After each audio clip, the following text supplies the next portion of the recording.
2017's Ghost Recon Wildlands has received a lot of the same criticism many other open-world Ubisoft sandbox games receive. These criticisms generally being that the games are very boring and repetitive. Go to a point on map, do thing, gain slight amount of resources, do this mission 5 times again to slightly upgrade character. This tends to turn the whole idea of an open world, immense freedom, anything can happen, into just a checklist of chores to do. While this complaint towards Wildlands, adhering to the Ubisoft formula of stuffing its open world with a bunch of repetitive side missions, is valid, there is something I believe Wildlands does better than other Ubisoft open world games and a lot of open world games in general. In most open world games of this structure, missions are handled as such. Player character either A, walks up to a game character and hits contextual prompt, or character drives to objective location. The mission then starts, and the player character is locked into a very certain part of the open world. More often than not, this section of the open world is more detailed than the rest of the open world, being an obvious level for the player to experience. The player is not allowed to leave the area, or else the mission will fail.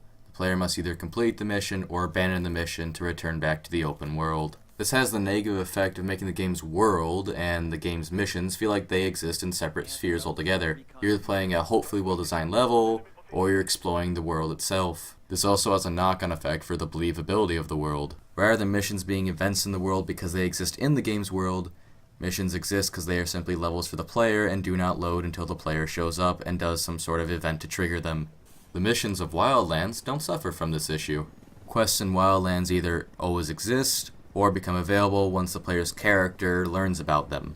They are then perpetually active in the game's world, and don't go away until the player completes them, whether that be killing them, blowing them up, extracting them, blah blah blah blah blah. It helps a good deal, making the world feel like one cohesive unit rather than separate chunks that get activated upon the player's arrival. I feel it's best to give an example from the main story at this point.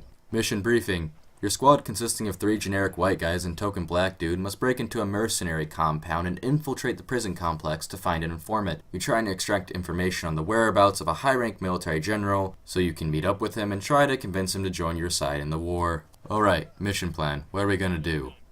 Well, outright fighting this mercenary group won't work. This isn't your basic drug cartel, this is your well-equipped UNACO mercenary forces, who, if you piss off, will ensure the death of your patriotic asses. This makes stealth the obvious option.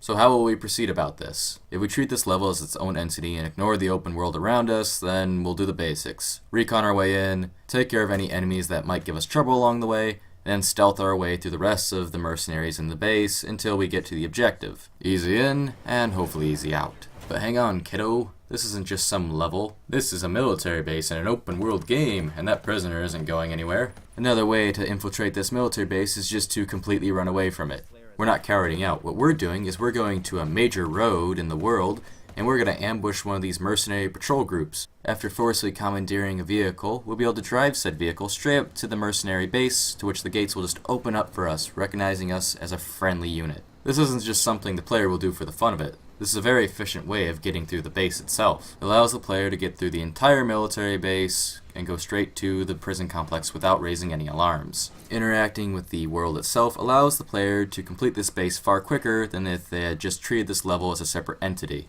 Our time in the military base doesn't have to stop here, however, as we can use the equipment here to quickly make our way to the next objective. If we sleuth around a little bit more, we can disable the enemy's anti-air defenses, then promptly steal a helicopter, which will allow us to swiftly fly over and interrogate an innocent civilian to find the general's location.